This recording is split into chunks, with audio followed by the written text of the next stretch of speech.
ఈ రోజు మీకు అందరికీ తెలిసి దేశంలో పవర్ సెక్టర్ రిఫార్మ్స్ ని ప్రారంభించింది తెలుగుదేశం పార్టీ 2000లోనే దీన్ని ప్రారంభించాం. ఈ రోజు మీరు చూస్తే నేను చాలా సార్లు మీకు ఒక మాట చెప్పాను.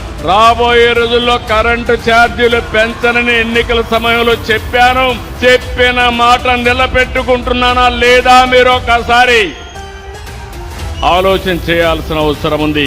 గత 5 సంవత్సరాలు 1924 విద్యుత్ రంగం కుప్పగూలిపోయింది. PPAలు రద్దు చేశారు. నిర్వహణ లోపం, తప్పుడు నిర్ణయాలు, అధిక ధరకు కరెంటు కొనడం, ఇంకో పక్క ఎక్కడ చూసినా అవినీతి.